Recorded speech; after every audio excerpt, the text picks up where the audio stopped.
ஆதியே துணை மரளி கைதீண்டா சாலை ஆண்டவர்கள் மெய்மதம். வேதத்தின் பொலிவே மதம் மெய்மன ஞானம். நாதன் சாலிகு தணிகையர் சுதன் நாவின் மெய்மன ஞானமென்று ஓதினோர் மார்க்க நாதர் என்றறிந்து உற்ற மெய்நிலை போதமே. எல்லோருக்கும் நமஸ்காரம். இவ்விரிபுவன வேதமாமறைகளின் அதிகாரண செடுங்கலை கருவூலத்து இறைவனின் திருவாயுரை விரிப்பு. இந்த மெய்ப்பாதை வேறு வேதம் ஆசான் திருமேனி. வேதத்தை ஓதினாலே புண்ணியம். வேதம் ஆசான் திருமேனி. வேதத்தை ஓதினாலே புண்ணியம். வேதங்கள் பூராவும் தித்திக்கின்றன. வேத ஏட்டில் எழுதியுள்ளதை படிப்பதன் பயன் இறைவனை காண்பதுதான். வேத கலைவாணி உன் நாவில் இருக்கும்படி உன் நாவை நீட்டி அகட்டி வேதனாவாக வளர்க்க வேண்டும் என்பதுவே இறைவனின் எண்ணம். வாடாத கண்ணி வயது பத்தான ஏடான கலைமகள் இருமணம் காட்டி. கலைமகள் வாசம் செய்யும் நாவினை உடையவர்களே மறைமொழி மாந்தர். அவர்களே என் ஆசான். ஓதுமதி வேத கலைவாணி எந்தன் உளம் குளிர நாவில் நின்று முழங்கும் காப்பே. கலைமகள் பேசுவது முதல் நூல், அது ஆதியனாகிய முதல்வர் பேசுவது. தலைவன் தன்னை அறிந்தவனே குலத்தோன் என்று திருவேதம் உமக்கு உரைக்கச் சொன்னது எம்மை என்ற நமது குருபெருமான் அவர்களின் உத்தரவின்படி பொய்யாது மெய்வழி நூல் எந்நூல் கண்டோன் புத்தியுள்ளான் கைலாசம் சேர்ந்தே தீர்வான் என்ற வாசகத்தின்படியும் அந்த பொய்யாதது அந்த மெய்வழி நூலாக, அந்த வேதமாக, அது நூலாக, அது திருமறையாக அவர்கள் எப்பவும் விளங்கி கொண்டு அந்த கைலாயத்தில் எப்பவும் விளங்கி கொண்டு இருக்காங்க. அப்போது அது நமக்கு வேதமாக, அந்த கைலாயம் வேதமாக, வேத வாசகமாக, அதை நமக்கு வேதம் ஆசான் திருமேனியாக, அந்த தெய்வ திருமேனியை என்றென்றும் விளங்கி கொள்ளும்படி அவர்கள் வேதமாக தங்களை மாற்றிக்கொண்டு இருக்கிறார்கள். இப்போ ஒவ்வொரு மெஞ்ஞான மகத்துக்களும் தங்களுடைய நித்திய திருமேனியாகிய தங்களுடைய அந்த திருமறையை நமக்கு படைச்சி கொடுத்துருக்காங்க. அப்போது அவர்களுடைய அந்த தூள திருமேனியிலிருந்து வந்தது அந்த நித்திய திருமேனியாகிய அவர்களுடைய அந்த வேதமாமறை. அப்போ அந்த வேதமாமறையாக அந்த மெஞ்ஞான மகத்துக்கள் ஒவ்வொருவரும் விளங்கி கொண்டிருக்காங்க. அது என்றைக்கும் இருக்கக்கூடிய அந்த திருமேனி அல்லவா? அது வேதம் ஆசான் திருமேனியாக அவர்கள் எப்பவும் அந்த பரிசுத்த ஆவியாக விளங்கி கொண்டிருக்காங்க. அப்போ அந்த தெய்வ திருமேனியிலிருந்து என்றும் அழியாத அந்த வேத வாசகத்தின் சிறப்புகளை ஒவ்வொன்றாக படித்து தரிசனை செய்து வருகிறோம். அப்போ அது என்றும் அழியாதது அந்த வேத வாசகம் மட்டும்தான். அந்த வாசகம் அது ஊமையாக இருக்கிறது, தொனி இல்லாமல் இருக்கிறது. அதற்கு தொனி கொடுத்துட்டோம்னாக்கா அது என்றைக்கும் அழியாதது. அப்போ வேதத்திற்கு உயிர் கொடுக்கிற இவர்கள் தெய்வம். அவர்கள் இதற்கு தூள திருமேனி தாங்கி வந்தாங்க. இதெல்லாம் நம்ம வேதத்தின் சிறப்புகளில் படித்து தரிசனை செய்திருக்கிறோம் அல்லவா? வேதத்திற்கு உயிர் கொடுக்கிற இவர்கள் இதுகாலம் வரை எழுத்தாக இருந்த மந்திர ரூபகத்தை பிரத்தியட்ச பிரகாச பொருளாக காட்ட வல்லவர்கள். எப்பேர் கொத்தவர்களாக இருப்பார்கள் என்று நுணுகி எண்ணவில்லை என்றால் மெய்யான பிரயோஜனம் கிட்டாமலே போய்விடும். இது இறைவனின் அருள் வர்ஷிப்பு. அப்போ நுணுகி நுணுகி எண்ணினால் அந்த மெய்யான பிரயோஜனம் நமக்கு கிடைக்கக்கூடிய பொருளாக அந்த வேதமாமறையில் அது என்ன மெய்யான பிரயோஜனம் என்பதை நமக்கு எடுத்து வழங்கியிருக்காங்க அல்லவா. அப்போ இதெல்லாம் நம்ம நெடுக பேசியிருக்கோம் அல்லவா. அந்த மெய்யான பிரயோஜனம் அது திருவருட்குறள் 289வது திருவாக்கியத்தின்படி மெய்வழி குபேர லட்சிய உச்சத்தில் தரிசனம் செய்திருக்கிறோம் அல்லவா. ஆக இப்படி எல்லா விடயங்களையும் வேதமாமறைகளில் நமது தெய்வம் அவர்களும் இதற்கு முன் வந்த மெஞ்ஞான மகத்துக்களும் பேசி தான் தங்களுடைய வேதமாமறையில் அதை பேசி மறைத்து வைத்திருக்கிறார்கள். அது மறைச்சிருக்கா அப்படின்னா அது பகிரங்கமாக தான் இருக்குது. நமக்கு தான் அது முதல்ல மறைவாக தெரிகிறது. அப்புறம் பார்த்தா ஏன்னா மெஞ்ஞான மகத்துக்கள் தாங்கள் இயற்றியுள்ள கிரந்தங்களுக்கு மக்கள் உரை செய்து கண்டுபிடித்து கொள்ளட்டும் என்று மறைத்து கூறும் வஞ்சகர்கள் அல்ல. மெய்யை நேருக்கு நேராக வைத்துத்தான் அவங்க பேசியிருக்காங்க. ஏன் நமக்கு விளங்கலை அப்படின்னா அந்த பாவத்தரை இருக்குது. அது என்ன அந்த பாவத்தரை அப்படின்னா இந்த மாமிச தேகம்தான். நம்முடைய மாமிச தேகம்தான் அந்த நடுவில் நிற்கிது பாவத்திரையா. எதை எடுத்தாலும் விஞ்ஞானத்தில் நம்ம உடலில் இருக்குன்னு வந்துடுறோம் அல்லவா. நம்ம உடம்பில் இந்த உடம்பில் தான் உடம்பினுள் உத்தமனை கண்டேன் திருமூலர் இன்னும் பல விஞ்ஞான மகத்துக்கள் சொல்லிய வாசகங்கள்லாம் எடுத்துக்கிறோம். ஆனால் அது எந்த உடல் அதை விளங்கிக்கிட்டோமா, நம்ம மாமிச தேகத்துக்கே வந்துட்டோம் அல்லவா. ஆக இப்படியெல்லாம் இதெல்லாம் நம்ம நெடுக பேசியிருக்கோம். அப்போ அதை தான் நமக்கு ஆதி மான்மியத்தில் 99வது பக்கத்தில் இவ்வாறு தூலத்தை உதறி இழந்து கைவிட்டு காணும். அப்போது இந்த மெஞ்ஞான செல்வங்கள்லாம் நமக்கு எப்போ கிடைக்கும்னா இந்த தூலத்தை நம்முடைய இந்த தூலத்தை உதறி இழந்தாதாங்க கைவிடணும். அப்போ தான் இது காண முடியும். இப்படி இந்த பார ரகசியங்களை எல்லா அங்கக்குலங்களும் தோய படிக்கும்போது இவையெல்லாம் அனுபவத்தில் ஒவ்வொன்றாக தெரிய வருகிறது. அப்போ அந்த வகையில் இன்றைக்கு இந்த பதிவிற்காக நான் எடுத்துக்கொண்டது நம்முடைய திருமெஞ்ஞான குறளிலிருந்து ஒரு திருவாக்கியத்தின் ஒரு பகுதி. அப்போ இந்த பகுதியில் அந்த என்றும் அழியாத அந்த வேத வாசகம், அப்போ அந்த அழியாதது எப்படி இருக்கிறது என்பதை நமக்கு ஸ்பஷ்டமாக அற்புதமாக இங்கே எடுத்து அதனுடைய மாரியதன் நாமத்தை இங்கே எடுத்து அதனுடைய பரிணாம வளர்ச்சியை எடுத்து தெய்வம் அவங்க உரைக்கிறாங்க. அது என்ன என்பதை படித்து தரிசனம் செய்யலாம். அப்போ இந்த திருவாக்கியமானது நம்முடைய திருமெஞ்ஞான குறள் 33வது திருவாக்கியம், பக்கம் எண் 209. திருவாக்கியம் எண் 33, பக்கம் எண் 209. அதில் ஒரே ஒரு பேரா, அதில் சுருக்கமாக எடுத்துக்கிறேன். இதை படித்து தரிசனம் செய்யலாம். பிரம்மோதய மெய்வழிச்சாலை ஆண்டவர்கள் திருவாக்கியம் சாதிகளின் கர்த்தாவே. திருமெஞ்ஞான குறள் 33வது திருவாக்கியம், பக்கம் எண் 209. இதற்கு முன்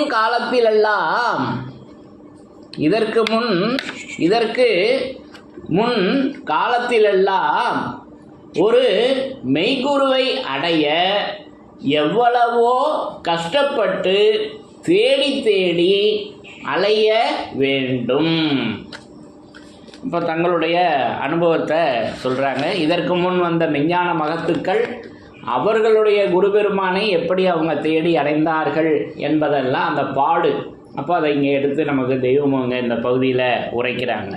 அப்போ இதற்கு முன் காலத்திலெல்லாம் ஒரு மெய்குருவை அடைய எவ்வளவோ கஷ்டப்பட்டு தேடி அலைய வேண்டும்.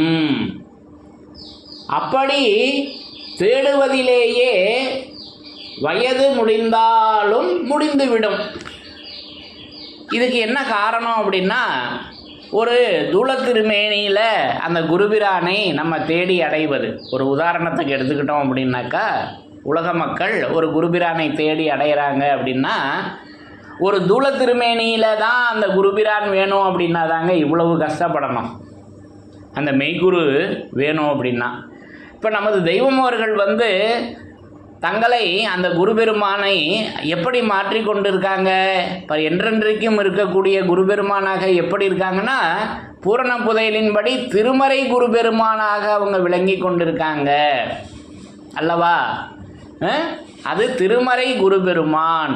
ஞான நிலை செவ்வை வழி ஓடிய நூல் அது இதுவும். அப்போது பரிசுத்த ஆவியாக தேடி பார்க்கும் பொழுது ஒவ்வொரு திருமறையின் வாசகங்களும் நமக்கு குருபிரானாக இருக்குது. நம்ம கஷ்டப்படவே தேவையில்லை, நமக்காக தான் இறக்கி கொடுத்துட்டாங்களே வேதமாமறைகளை. நம்ம தூரத்தில் தேடி பார்க்குறப்ப தான் நம்ம அலையணும். இப்போ அது வயதுவானாலே முடிஞ்சாலும் முடிஞ்சிடும்ன்றதை இங்கே அற்புதமாக தெய்வம் எடுத்து உரைக்கிறாங்க. அப்போது அந்த மெய்குரு, அப்போது மெய்குரு வேணுமே. அப்போ அந்த மெய்குரு வீரன் எப்படி இருக்காங்க வேணுமே.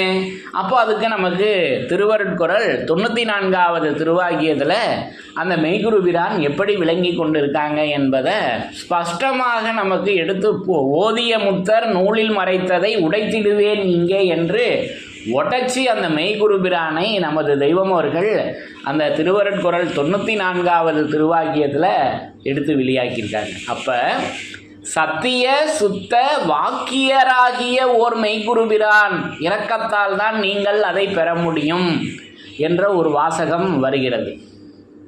முன்காலத்தில் பெரியவங்க எழுதும் பொழுது பிள்ளையார் சுழிக்கு சமத்துவமாக எதையும் எழுத மாட்டார்கள்.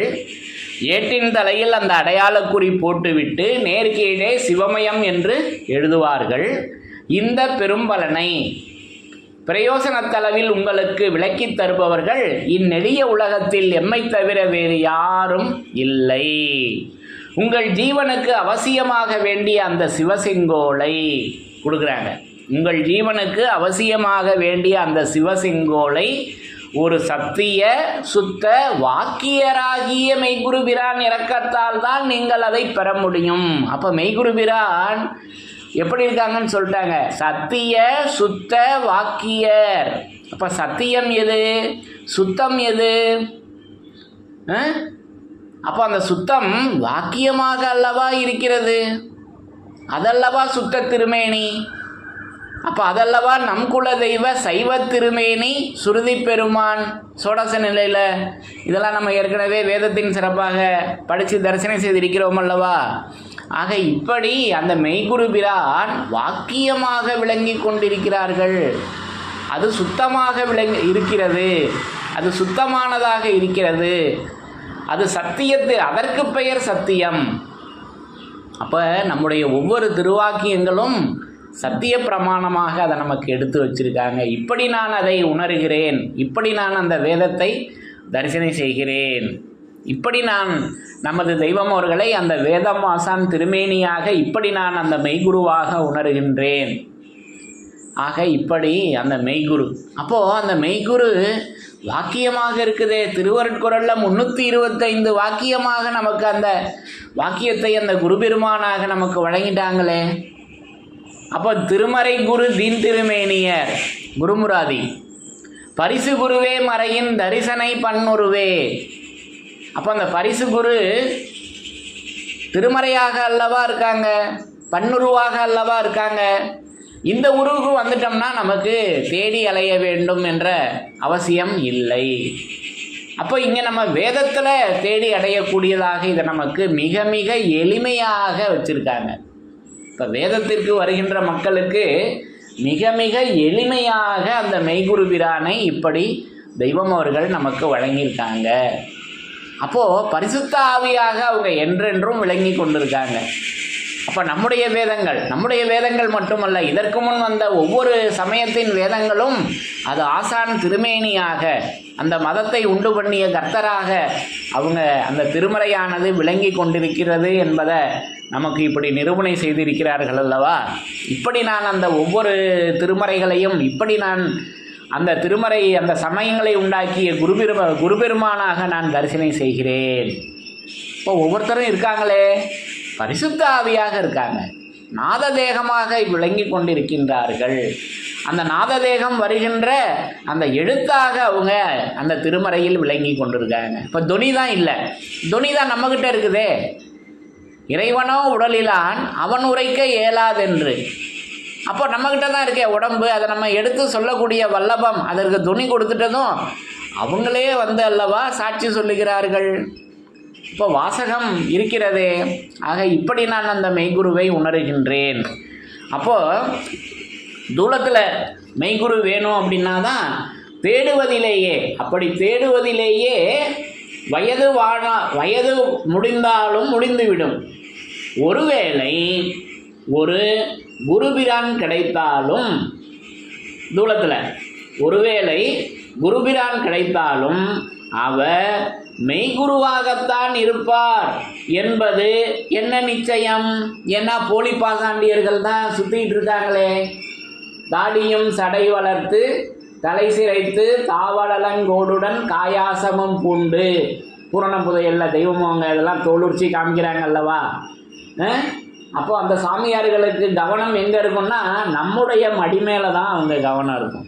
இப்போ இவங்ககிட்ட எவ்வளவு பணத்தை கொடுக்கலாம், பணங்காசு தான் முக்கியமாயிடுச்சு. அப்போது இந்த மெஞ்ஞானம் ஒரு வியாபார பொருளாக இந்த போலி பாசாண்டியர்களிடம் ஆகிவிட்டது. அப்போ தெய்வம் அவங்க ஒளிநாடாவில் பேசி வருவாங்க அல்லவா. என்ன ஒரு கஷ்டப்பட்டு அந்த வாசகத்தை வெளியாக்குறாங்க. நான் கஷ்டப்பட்டு உழுது இந்த மக்களை சம்பாதிக்கிறேன், அவன் என்ன போட்டு உழுது சம்பாதிச்சிட்டு போகிறான் அப்படின்னு தெய்வம் அவங்க பேசுவார். அப்போது இது ஒரு வியாபார பொருளாக அல்லவா நம்ம ஆக்கிட்டோம். அப்படி செய்யலாமா? இறைவன் நமது தெய்வம் அவர்கள் இதை இனாமாக, இலவசமாக, விலையில்லாத பொருளாக நமக்கு எவ்வளவு பெரிய விலையுடைய அந்த மதிப்புடைய அந்த வாசகங்களை தந்திருக்க, அதை வைத்து நாம் வியாபாரம் செய்ய வந்துவிட்டோம்.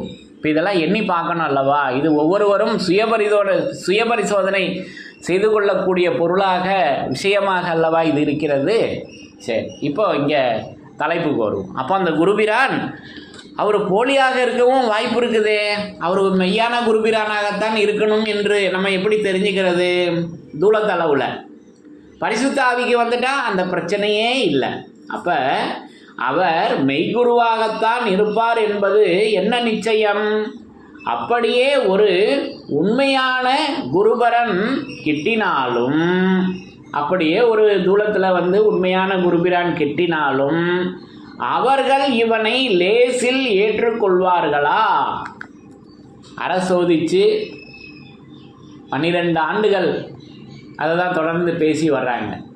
அப்போது லேசில் ஏற்றுக்குவாங்களா? ஆனால் இங்கே பரிசுத்த ஆவியாக விளங்கி கொண்டிருக்கும் அந்த வேதங்கள் வந்ததுமே, அந்த மெய்க்கல்விக்கு வந்த நாளே அந்த ஜீவன் முத்தன் என்னும் பட்டத்தை நமக்கு வழங்கிடுறாங்க. இப்போ எப்பேற்பட்ட பேரிரக்கம் பார்த்தீங்களா அந்த திருமறைகளுக்கு இந்த உலக மக்கள் மேலே. ஒருவன் இந்த ஞான கல்வியை தொடங்கும் போதே ஜீவன் முத்தன் என்னும் பெயருக்கு உரியவனாக ஆகின்றான் என்று 248வது திருவாக்கியம் திருவருட்குறளில் அந்த தீர்ப்பானது வருகிறது அல்லவா, இறைவனுடைய தீர்ப்பு. இப்போ எப்பேற்பட்ட கருணை அந்த வேதத்திற்கு. அப்போ அந்த வேதத்திற்கு வருகின்ற மக்களுக்கு முதல்லையே அந்த பரிசை கொடுத்துட்றாங்க, கூலியை கொடுத்துட்றாங்க அல்லவா. ஆக இப்படி அந்த காருண்ய திருமேனியாக அவங்க அந்த திருமறையாக எப்பவும் விளங்கி கொண்டிருக்காங்க என்பதை இங்கே நிரூபிக்கிறாங்க. அப்போ அவர்கள் உண்மையான குருபிரானாக, அப்படியே ஒரு உண்மையான குருபரன் கிட்டினாலும் அவர்கள் இவனை லேசில் ஏற்றுக்கொள்வார்களா? 12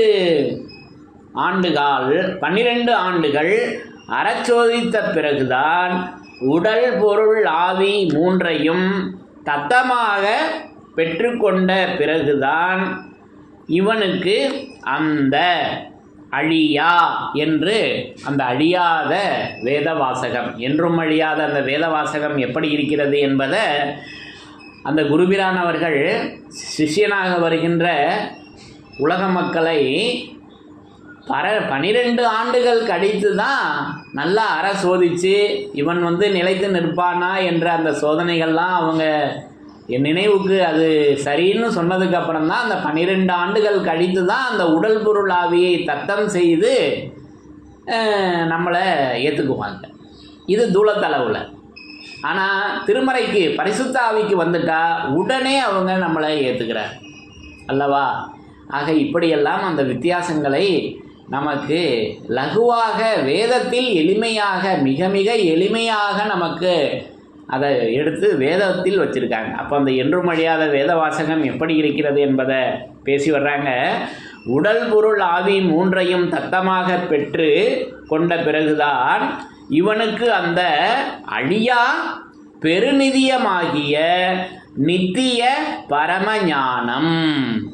இப்படி இருக்குதுங்க. அந்த என்றும் அழியாத அந்த வேத வாசகம் எப்படி இருக்கிறது என்றால், அழியாத பெருநிதியமாகிய நித்திய பரமஞானம், அந்த ஞானத்தை தருகிறார்கள். அந்த ஞானமாக இருக்குதுங்க. அப்போ ஞானம் என்ன எனவே உணராத மட்டி மூடனாக இருந்த எனக்கு அந்த ஞானத்தை ஞானமுத்திரை ஐயரின் அன்பே, ஐயரின் அன்பல்லவா அந்த ஞானமுத்திரை, அது அல்லவா தான் அரிசிவம் என்று இப்போ உணர வச்சிருக்காங்களே. ஆக இப்படி அந்த ஞானத்தை மெய்மன ஞானமாக நமக்கு ஞான முறையீடாக ஞான அகவலாக நமக்கு இப்படி எடுத்து வழங்கி இருக்கின்றார்கள் என்பதை இப்படி நான் உணர்கிறேன். அப்போது அந்த அழியா பெருநிதியமாகிய நித்திய பரமஞானத்தை தருவார்கள். அது அவனுக்கு மட்டும்தான். அது பாருங்க, தூளத்தளவில் வந்தால் அந்த ஒரு ஆளுக்கு மட்டும்தான், அது அவனுக்கு மட்டும்தான். அவன் மனைவி மக்களுக்கு இல்லை. நாம் வந்துதான் அந்த சட்டத்தை இப்படி மாற்றினோம். அப்போ அவங்க துளத்தளவிலையும் நமது தெய்வம் அவர்கள் அந்த சட்டத்தை மாற்றி குடும்பத்தோட தன்னுடைய அண்டி வருகின்ற மக்களுக்கு அவர்கள் மனைவி மக்களோட சேர்த்து இதை வழங்குறாங்க. இப்போ அவங்க வேதமாக விளங்கி கொண்டும் அதை உலக மக்கள் அனைவருக்கும், அவங்க வேதத்திற்கு வருகின்ற மக்கள் அனைவருக்கும் அதை அவங்க மிக மிக எளிமையாக எடுத்து வழங்கி கொண்டு இருக்கின்றார்கள் என்பது இங்கே தெளிவாக நாம் உணரக்கூடிய பொருளாக வச்சுருக்காங்க. அப்போ அது அவனுக்கு மட்டும்தான், அவன் மனைவி மக்களுக்கு இல்லை. நாம் வந்துதான் அந்த சட்டத்தை இப்படி மாற்றினோம். நாம் வந்துதான் அந்த சட்டத்தை இப்படி மாற்றினோம். ஏன்? காலம் கடை நாளாகின ஆழம் அழி நேரம் இது வானம் வழிநெறிக்கு ஆயினவே என்பதால்தான் என்று அந்த திருவாக்கிய பகுதியினை இங்கே நமக்கு தெய்வம் அவங்க நிறைவு செய்து கொடுத்துருக்காங்க. அப்போ இந்த பகுதியில் அந்த என்றும் அழியாத அந்த வேத வாசகம் எப்படி விளங்கி கொண்டிருக்கிறது என்றால், அழியாத பெருநிதியமாகிய நித்திய பரமஞானம். அப்போ அந்த வேத வாசகம், அதாவது இந்த உலகத்தில் உனக்கு சிரசு எப்படியோ அப்படி போலவும் இன்னும் அதற்கும் மேலுமாக இருக்கும் இது என் மௌனதாரை அழியாது நிச்சயம். அப்போ அந்த மௌனதாரை அழியாதது. அப்போ அதை தான் நம்ம வேத வாசகமாக எடுத்துக்கொண்டோம் அல்லவா. அந்த மௌனதாரை வேத வாசகமாக இருக்கிறது. அப்போ அந்த அழியாதது எப்படி இருக்கிறது என்றால், அழியா பெரு நிதியமாகிய நித்திய பரமஞானமாக இருக்குதுங்க அந்த வேத வாசகம். அப்போ அழியா பெருநிதி. அப்போ இதெல்லாம் நம்ம ஏற்கனவே இதை மான்மிய பகுதியிலையும் ஜீவசிம்மாசன பருவம் பிரசங்க பகுதியிலையும் இதை நம்ம ஏற்கனவே தரிசனை செய்திருக்கிறோம் அல்லவா. இப்போ மீண்டும் மீண்டும் அந்த வாசகங்களை நமக்கு கொடுக்குறாங்க. என்னை பிடித்து வைத்து எம் முன்னால் இருந்து கொண்டு யாம் கூறுவதை யோசனை பண்ணுவீர்களே, ஆனால் உங்களுக்கு அழியா பெருநிதியமாகிய மேலாம்பரமான 4ஆம் பதம் பெறும் ஒரு மெஞ்ஞான தெளிவு கிடைக்கும். இது நிச்சயமாக கிடைக்கும். இப்போ இதெல்லாம் நம்ம ஏற்கனவே என்றும் அழியாத வேத வாசகத்தில் இந்த வேத வாசகத்தின் சிறப்பாக படித்து தரிசனம் செய்திருக்கிறோம் அல்லவா. அப்போ வான்மிய பிரசங்க பகுதியில் அது இங்கே மீண்டும் திருமஞான குரல் 33வது திருவாக்கியத்திலையும் அந்த அழியாதது அது பெருநிதியமாகிய இருக்கிறது. அப்போ அந்த நிதி, அப்போது அது அணிகொள் நிதியாக இருக்கிறது. அந்த நிதியை அறிந்து கொள்ளக்கூடிய, அப்போது போதுமானவரை அணிந்து கொள்ளுங்கள், அதனுள் அடக்கப் பெற்றிருந்த ஜீவ சிரஞ்சீவி வரம் பலன் ஏறு குவியலாகிய அந்த தேவத்திலக மணிமுத்தார ரத்தின ஆபரணங்களை அந்த பெருங்குடி பிறப்புரிமை மக்கள் யாவற்றினாலும் போதுமானவரை அணிந்து கொள்ளுங்கள் என்று அந்த ஆசீர்வாதத்தை ஒளிவாய் உரையாக நமக்கு வழங்கி இருக்கிறதுனால அதை நமக்கே கொடுத்துட்டாங்க. போதுமானவரை அணிஞ்சிக்கிங்க அப்படின்னு அந்த செல்வங்களை எடுத்து வழங்கிட்டாங்க. இப்போ இந்த செல்வம் இது என்றும் அழியாத செல்வமாச்சே. இப்படியல்லவா அந்த வையகத்தையும் வானகத்தையும் சர்வகால காலங்களையும் சர்வகாலத்திற்குள் அடங்கிய அழிவிலா நித்திய பூரண மேம்பாடுகள் அனைத்தையும் கையில் வரவழைத்து தரும் கிரயத்தை உடைய இந்த கிரந்தம். அப்போ அந்த கிரயம் அல்லவா, அந்த விண்ணாட்டு செல்வம் அல்லவா இந்த வேத கிரந்தமாக வேதமாமறையாக விளங்கி கொண்டிருக்கிறது. இப்படி அந்த வேதத்தை நான் தரிசனை செய்கிறேன். அப்போ அந்த நிதி அது கிரயத்தை உடையது இந்த கிரந்தம்.